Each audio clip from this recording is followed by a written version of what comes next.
A Jesus, nosso Deus e Senhor.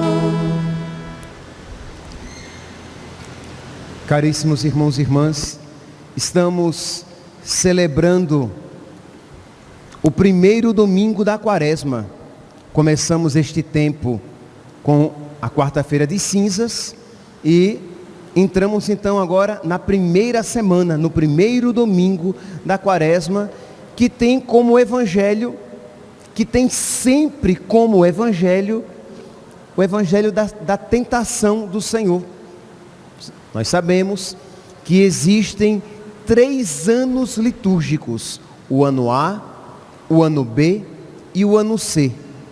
No ano A, nós ouvimos a proclamação do evangelho de Mateus. No ano B, no qual estamos, de Marcos. No ano C, de Lucas. E nas festas e solenidades e em algumas ocasiões precisas, ouvimos a proclamação do evangelho de São João. Mas no primeiro domingo da Quaresma, independentemente do ano litúrgico, seja A, B ou C, nós sempre temos o evangelho da tentação do Senhor. Então é sempre esse mistério refletido. Pois bem, meus santos, o que então nós podemos tomar para a nossa vida? Nós estamos, para muitos aqui, é a primeira missa da Quaresma. Alguns, por algum motivo, não vieram na quarta-feira de cinzas, nem nos outros dias subsequentes. Então, para muitos aqui, é a primeira missa da Quaresma. Então, o que nós precisamos tomar para a nossa vida, para viver bem este tempo de santidade, este tempo de conversão? Primeiro aqui, este tópico, é um tempo de conversão. Isto é, você pode dizer: padre, o tempo da Quaresma é tempo de penitência? É tempo de penitência, mas para que a penitência? A penitência é para a conversão, porque senão você coloca na sua cabeça que o tempo da Quaresma é simplesmente o tempo de penitência por penitência, e não é isso. Isso é, eu vou viver a penitência para que eu possa entrar no processo de conversão, para que eu lute contra os pecados que existem em mim, os vícios, as imperfeições, para que eu progrida nas virtudes, e aí sim, desta maneira, será um tempo da Quaresma, porque é um tempo de conversão. Neste sentido, a igreja apresenta 3 obras quaresmais. São as obras por excelência: oração, penitência e caridade. E qual a finalidade dessas obras? Durante todo o ano litúrgico, nós sempre somos chamados a rezar, a fazer penitência e a praticar a caridade. Mas durante a Quaresma, nós somos chamados a mais do que nunca viver a oração, a penitência e a caridade. E o que é que a igreja fala sobre essas 3 obras quaresmais? Aqui no prefácio para a Quaresma, o prefácio número 4, a igreja como que sintetiza. Ela diz assim: pela penitência da Quaresma, corrigis nossos vícios, elevais nossos sentimentos, fortificais nosso espírito fraterno e nos garantis uma eterna recompensa. Vou repetir: pela penitência da Quaresma, o que é que Deus faz em nós quando nós entramos nestes exercícios quaresmais? Pela penitência da Quaresma, Deus vai corrigindo os nossos vícios. Por quê, meus santos? Ora, todo pecado é sempre um desregramento da nossa vontade. Quantas vezes eu já falei aqui e vou repetir: ninguém peca por ascese. Todo pecado, o que é uma ascese? Ascese é algo que a gente faz contra a nossa vontade, é algo que a gente faz com esforço. O pecado é sempre o contrário. Como você não consegue dizer não à sua vontade, como você está frouxo espiritualmente, você com facilidade, você cai, você cede, você vai, se deixa levar pelas suas vontades desregradas. Logo, quando eu faço penitência, eu escolho, por exemplo, vamos lá, vou dizer algo bem simples. Você diz então que durante a quaresma você não vai tomar café de jeito nenhum. Estou dizendo algo bem simplesinho.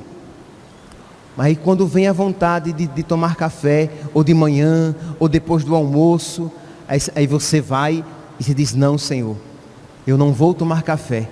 E eu te peço, meu Deus, que da mesma maneira que eu estou exercitando a minha vontade em dizer não para o café, essa vontade esteja forte para dizer não para o pecado.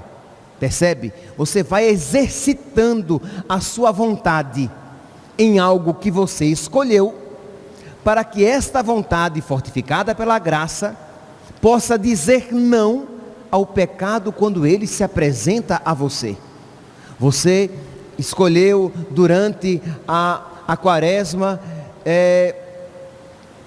dormir no chão de terça para quarta e de quinta para sexta. E aí você está ali no chão e a cama chamando você: vem dormir, vem para cá, o chão é tão ruim. E você diz: não, Jesus, eu não vou. E Jesus, me ajuda, para que quando o pecado me seduzir, quando eu sentir vontade de falar mal do meu irmão, quando eu sentir a tentação da impaciência e de me irritar com o outro, para que esta vontade exercitada nesta noite aqui no chão, ela esteja forte, para que eu saiba me dominar o homem velho, dominar a mulher velha que existe em mim, e eu seja manso e humilde de coração. Então percebe que vai, de alguma maneira, essas obras quaresmais, elas vão corrigindo os nossos vícios, vão elevando os nossos sentimentos. Diz aqui: corrigis os nossos vícios, elevais os nossos sentimentos. Ora, se alguém chega para você e pergunta: por que você está fazendo penitência na quaresma? Por que você não está tomando café? Por que você, digamos que a pessoa saiba, né? Por que você está dormindo no chão? Por que você, durante a quaresma, você se prontificou a ir à missa todos os dias? Aí você diz: porque eu preciso aprender a desejar o céu. Porque eu preciso aprender a desejar as coisas do alto. E aí quando você se levanta cedinho e vem à missa, ou quando você renuncia aquele café, você diz: Jesus, ensina-me a desejar o céu com tanta força, ou melhor, com mais força ainda, do que eu estou sentindo vontade de tomar este café, do que eu estou sentindo vontade de permanecer na cama dormindo. Você vai pedindo a Deus que conceda sabedoria para que você aprenda a desejar as coisas do alto, para que os seus sentimentos se elevem. E aí depois de 20 dias de penitência, você já com vontade de parar a penitência, você diz: não, eu vou perseverar nesta penitência, pedindo a Deus que Ele me conceda a graça de perseverar no desejo do céu. Porque começar um bom propósito é fácil, manter-se firme neste propósito é diferente. Então, da mesma maneira que você persevera naquela penitência por você escolhida, você precisa perseverar no caminho de Jesus, carregando a sua cruz. Então percebeu que você faz penitência por quê? Porque eu quero fazer penitência. Não, você faz penitência por quê? Porque eu disse que vou ficar 40 dias sem comer açúcar. Não, você faz penitência porque você quer se converter. E você quer se converter porque você quer ir para o céu, porque você quer amar a Deus. Então é por isso que, pela penitência da quaresma, corrigis nossos vícios, elevais nossos sentimentos, fortificais nosso espírito fraterno. Ora, quando eu faço, por exemplo, o jejum, e aí eu percebo que a minha fraqueza, a minha limitação, vem aquela fome, aquela dorzinha de cabeça, e aí eu lembro como é triste quem passa fome, quem tem dificuldades, quem não tem o privilégio de jejuar, já que todo dia lhe falta alguma coisa, que não tem o privilégio de fazer abstinência de carne às sextas-feiras, porque quase nunca tem carne para comer, só se por acaso lhe derem. Então isso faz com que você tenha o espírito fraterno fortificado, isto é, você vai tender a amar mais o seu irmão. Ao mesmo tempo, quando você faz penitência e você vê que a sua carne, o seu corpo, o seu homem velho se revolta sem querer fazer penitência, você vai se lembrar de que você é miserável, de que você é pó. E aí quando o seu irmão pecar contra você, você vai dizer, mas eu também sou tão miserável. Então, da mesma maneira que Deus tem paciência comigo, eu terei paciência com o meu irmão. Então, pela penitência da quaresma, fortificais nosso espírito fraterno e nos garantis uma eterna recompensa. Então aqui, meus santos, apenas, digamos, um resumo bem rápido, uma rápida introdução, que deve ser, de alguma maneira, uma introdução que convida cada um a se colocar alguma penitência. Então você não pode, meu santinho, minha santinha, viver a quaresma cronologicamente apenas. Isto é, passa o primeiro domingo da quaresma, vem o segundo domingo da quaresma, depois vem a Semana Santa, depois vem a Páscoa e terminou. Não, você então vai pensar em um ou dois propósitos, um propósito penitencial, ou um propósito de oração, ou um propósito de caridade. Você vai, juntar um dinheirinho e no final da quaresma você vai dar para aquela família necessitada, que você sabe que passa por dificuldades. Pode ser. Você, durante a quaresma, você vai se propor a rezar um terço ou uma dezena de um terço pelas almas do purgatório ou pela conversão dos pecadores. Você vai fazer uma abstinência de alguma coisa, você vai renunciar a algo, mas sempre tendo no coração o que? Meu Deus, eu estou fazendo essa penitência pedindo-te a graça para me converter. Não é fazer a penitência simplesmente por fazê-la. E é claro, meus santos, eu digo aqui a vocês, eu aconselho vivamente, não há melhor propósito quaresmal do que a missa diária. Se você tem condições de participar diariamente da Santa Missa, não há propósito melhor. Por quê? Porque geralmente tem um aspecto penitencial, de você sair de casa, se for a missa pela manhã, acordar cedo. Aqui vocês sabem que nós temos a missa de segunda a sábado, às 6 da manhã. Então acordar cedo, sair de casa, mas tem um aspecto orante, você vai ouvir a palavra de Deus todos os dias. Você poderá receber o corpo de Cristo todos os dias. Você poderá se confessar sempre que necessitar, porque temos confissões todos os dias durante a missa. Mas aqui depende, meus santos, da generosidade de cada um. Se para Deus você só oferece o resto, não foi isso o que Ele fez por você quando veio ao mundo. Ele se ofereceu a si mesmo. Então, o que é que impede? Tenho certeza de que muitos que estão aqui poderiam, só não vêm porque por preguiça de acordar cedo, ou porque vou ter que colocar a caminhada que eu faço de manhã cedo para um outro horário. Mas é muito melhor vir à missa para caminhar para o céu do que fazer a caminhada aqui na terra e colocar a sua alma em risco de perder a salvação. Então, tempo da quaresma é tempo de penitência, mais oração, mais caridade. Pois bem, depois então desta rápida introdução, vamos lançar o nosso olhar para o Evangelho de hoje. é o evangelho da tentação de nosso Senhor. O evangelho de Marcos, ele apresenta este fato histórico de uma maneira resumida. Apresenta apenas que Jesus foi para o deserto e ali ficou durante 40 dias, jejuando, e foi tentado por Satanás. Interessante, meus santos, Jesus jejuou 40 dias e você não quer fazer uma penitenciazinha durante 40 dias. Imagine que aquilo que nós, digamos, vivemos, que Jesus viveu durante 40 dias, nós sequer queremos viver em um dia apenas. E aquilo que nós faremos por nós mesmos, Jesus não fez para si. O jejum de Jesus era para nós. Santo Agostinho diz assim: porque Jesus foi tentado? Jesus, ele poderia afastar o diabo simplesmente da sua presença, porque ele é Deus. Mas ele deixou ser tentado para nos dar o exemplo de como vencer a tentação. E ele foi para o deserto jejuar para nos dar o exemplo.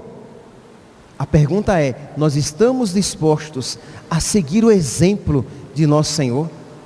Pois bem, depois então de 40 dias de Jesus naquele deserto do Oriente Médio, que é quente, seco, causticante durante o dia, sem sombra alguma, um deserto rochoso. Então, pense aqui o que é passar 40 dias num lugar inóspito, num lugar desagradável, num lugar cansativo, num lugar desconfortável. E tudo isso ele fez por nós. E Jesus não fez penitência da maneira que nós fazemos, isto é, lamentando, cheio de lamúria. Mas quando Jesus passava aqueles 40 dias no deserto, fazendo jejum, ele pensava em mim, ele pensava em você. E aqui, meu santo, não é poesia.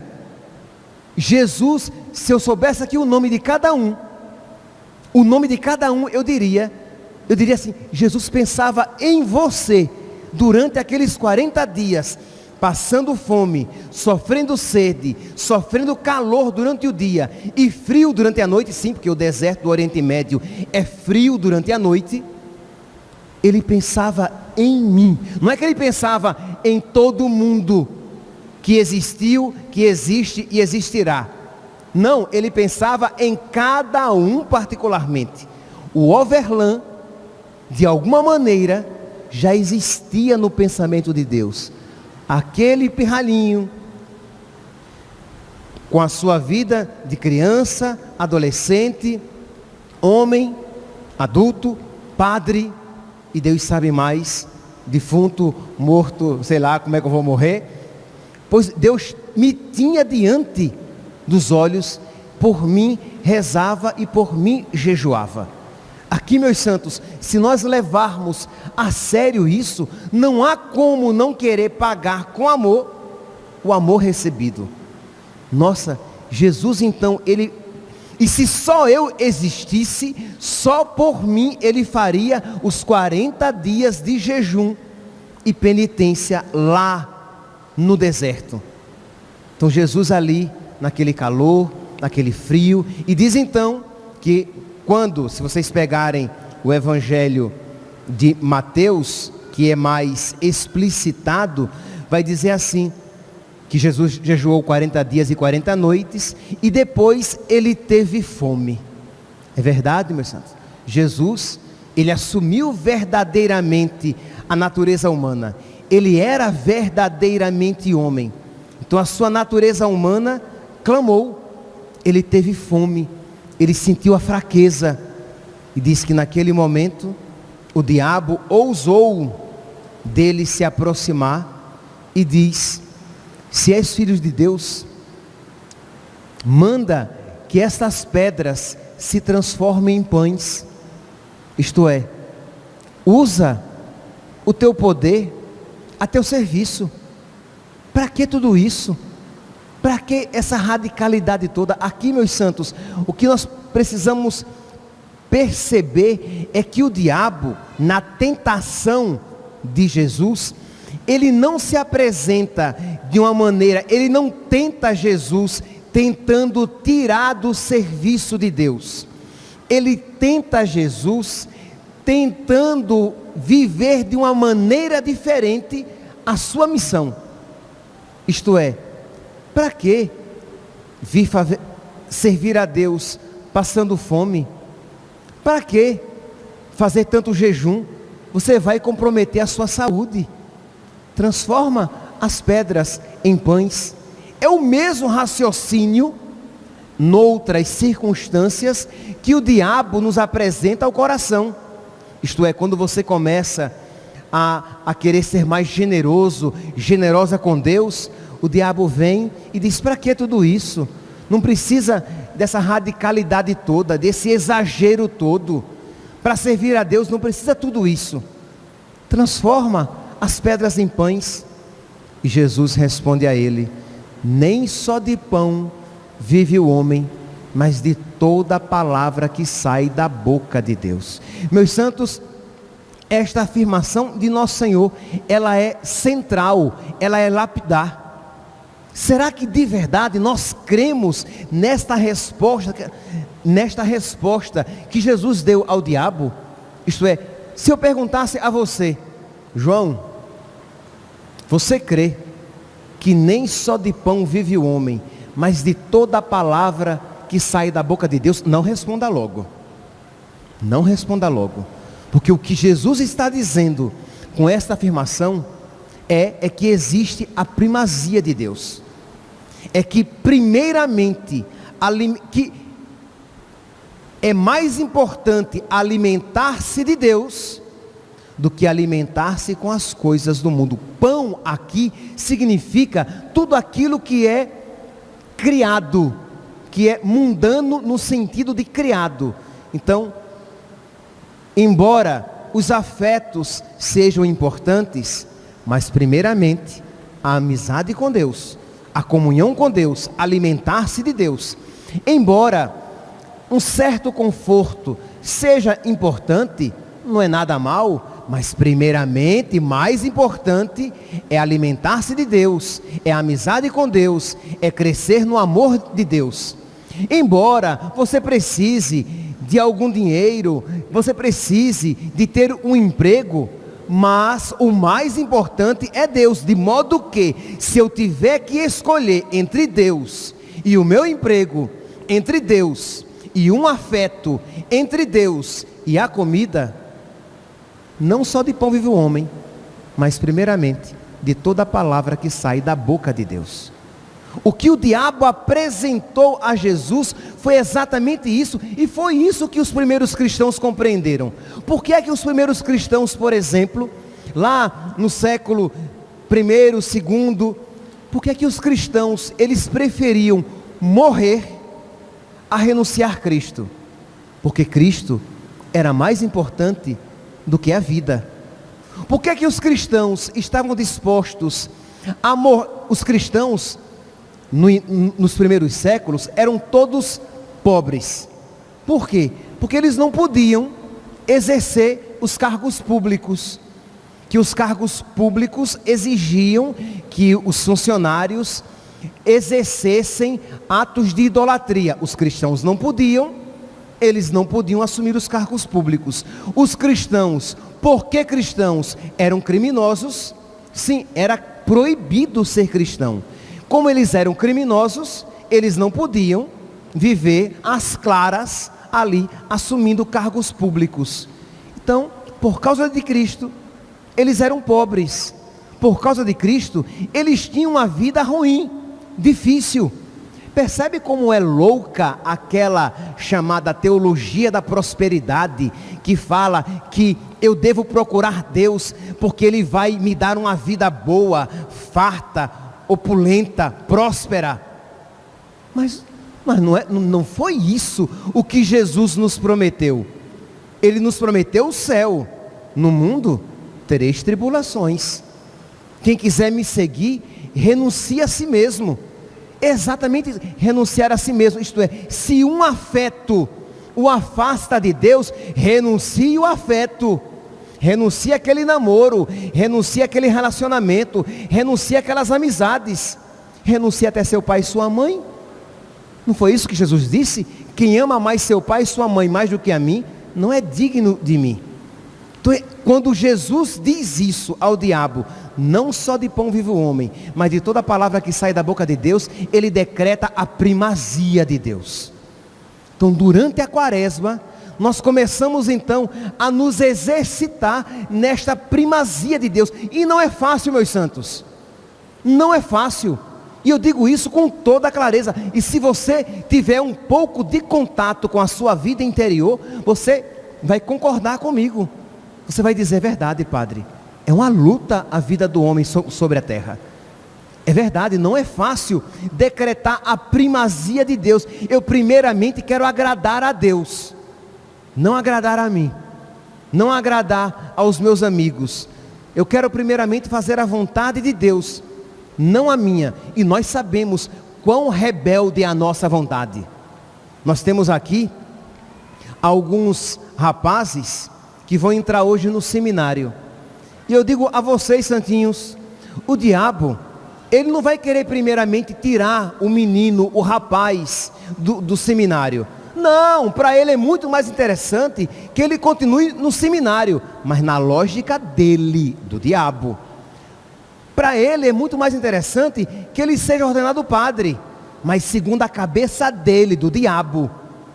Foi exatamente o que o diabo propôs a Jesus. Para, esse caminho de cruz, não. Esse caminho de sofrimento, não. Lembra que o diabo tentou novamente Jesus, por meio de Pedro, quando Jesus começou a dizer que ia sofrer muito, e Pedro foi lá repreender: Senhor, que isso não te aconteça. Jesus disse o quê? Afasta-te, Satanás. Tu pensas como os homens, não como Deus. O que o diabo queria era desvirtuar a missão de Jesus, desvirtuar o seu messianismo, que ele fosse um salvador, mas à maneira diabólica, e não segundo o coração do Pai, que ele viesse ao mundo, sofresse por nós, derramasse seu sangue numa cruz, e numa cruz morresse como maldito. Percebe que a proposta do diabo era tentadora. Para que salvar o mundo assim morrendo? Salve-se de uma maneira diferente. Aí vem a segunda tentação: se és o Filho de Deus, lança-te daqui de baixo, porque a palavra de Deus diz que os anjos te socorrerão. E é verdade, o Salmo 90, 91, ele diz que os anjos te socorrerão e impedirão que tu machuques o pé em alguma pedra. E Jesus diz: não tentarás o Senhor teu Deus.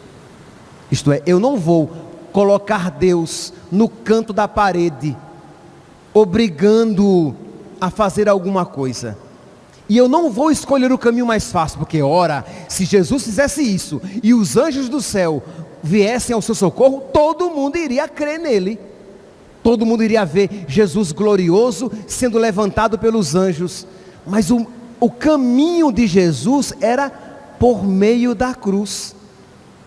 E o diabo queria um caminho sem sofrimento. Percebe que no primeiro momento, parece até que o o diabo queria era algo bom.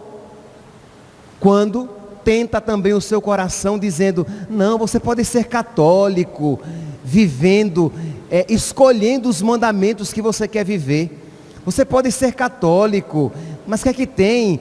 Usar camisinha para evitar filho, tomar anticoncepcional. Não, mas todo mundo faz. Você pode ser católico, mas tendo pensamentos desonestos, porque o que importa é não fazer, pensar não tem problema. Você pode ser católico e sendo desonesto nas suas finanças. Você pode ser católico e assistindo tudo que passa na televisão e na internet, porque o mundo hoje é diferente. Não, meu santinho, minha santinha.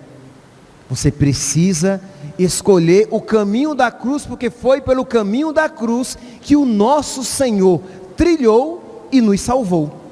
O diabo apresenta um caminho mais fácil. Você pode vestir umas roupinhas mais sem vergonhinhas, né? roupa muito grande, é muito quente, esse calor de Cuiabá, crê em Deus Pai, entendeu? Pode ser mais curtinha. Não, meu santo, o cristão é diferente, e ele sabe que o caminho que ele escolhe é o caminho da cruz.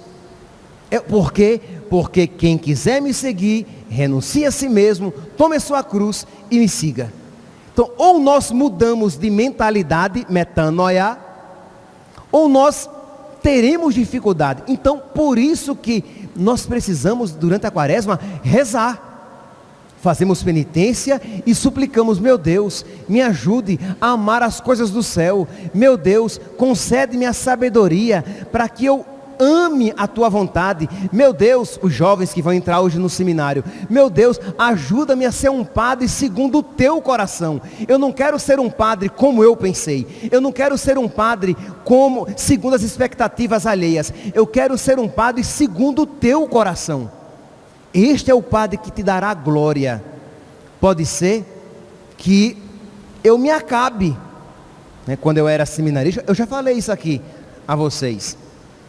O meu primeiro diretor espiritual, lá em Maceió, que era na época o padre Henrique, depois Dom Henrique, falecido, e estava na moda entre os seminaristas a história de buscar a sua própria realização. Você tem que se realizar como pessoa.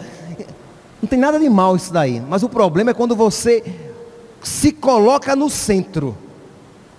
E ele olhou para mim e disse: meu filho, você tem que realizar Deus. Você tem que glorificar Deus. E se para realizar Deus, se para buscar a realização de Deus, a glória de Deus, você precisa se quebrar todinho, se quebre todinho, mas realize a vontade de Deus, busque a glória de Deus. Foi isso que os primeiros cristãos buscavam. Por isso que eles morriam, preferiam ser queimados, jogados às feras, perder os bens neste mundo, passar fome, ser perseguido, mas buscar a glória de Deus. Mas ou nós mudamos de mentalidade, ou nós não saberemos viver a quaresma, porque queremos de alguma maneira viver segundo a nossa lógica, e não segundo a lógica de Deus. O diabo fez isso.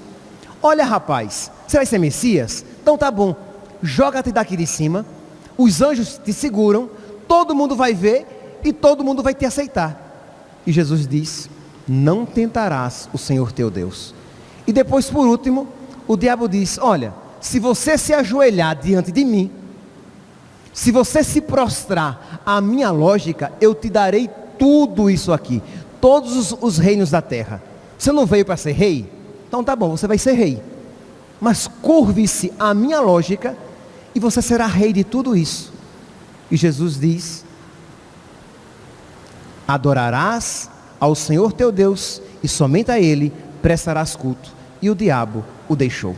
Isto é, você vai ser rei, e Jesus é rei, mas Jesus é rei segundo a lógica do Pai, não segundo a lógica mundana, não segundo a lógica do diabo.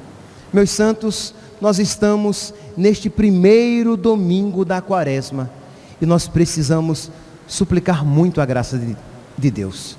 Nós precisamos suplicar a graça de Deus para viver bem, porque aquilo que agora pode estar claro no seu coração, você sabe que isso acontece, pode ser que daqui a alguns dias suma, desapareça, desvaneça do seu coração. Então você precisa procurar tomar um propósito de oração que o coloque cotidianamente diante de Deus. Se você não pode de verdade a missa diária ou uma missa mais frequente, acrescente uma oração. Seja, se você já reza o Santo Texto todos os dias, você agora vai rezar 2 terços. Se você não reza o terço, você vai rezar 1 terço. Se você já reza o terço, você vai fazer uma oração particular. Você vai se propor a todos os dias, no momento do dia, você vai se recolher no seu quarto, no quintal, na lavanderia, em algum lugar onde você fique tranquilo, logo cedo ou no final ou tarde da noite, em que você se recolhe com Deus e como que você diz: Senhor, o Senhor é o meu catequista, catequiza o meu coração. Eu nem sei rezar direito, Senhor. Eu nem sei direito o que pedir, mas eu sei que eu preciso muito aprender. Me ilumina, Senhor. Me toma pela mão. E como um pai que ensina o filho a dar os primeiros passos, ensina-me a dar os primeiros passos na minha fé. Eu quero, Senhor, eu quero fazer uma boa quaresma. Eu quero que Tu ressuscites em mim. Mas eu não sei, Senhor, como fazer isso. Eu sou tão disperso. Eu sou tão inconstante. Eu sou tão ruim, Jesus. Mas me ajuda, Senhor. O Senhor ressuscitou os mortos. Ressuscita essa minha alma morta no pecado. O Senhor fez o cego ver. Faz-me ver, Senhor, a beleza da santidade. Me ajuda, Senhor. E é claro, meu santinho, minha santinha, se você precisa se confessar, vá se confessar. É o primeiro passo. Entrar na graça de Deus. Estamos tendo agora confissões. Você não quer agora? Você vem à tarde, a partir das 5 da tarde. Tem confissão. Porque confessando-se, recebendo Jesus na Eucaristia e rezando todos os dias, eu tenho certeza que nosso Senhor misericordiosamente nos conduzirá a todos a fazer uma boa quaresma, para que com Cristo, na Páscoa, possamos também ressuscitar. Louvado seja nosso Senhor Jesus Cristo. Para sempre seja louvado. De pé, meus santos, proclamemos a nossa fé. Creio em Deus Pai Todo-Poderoso,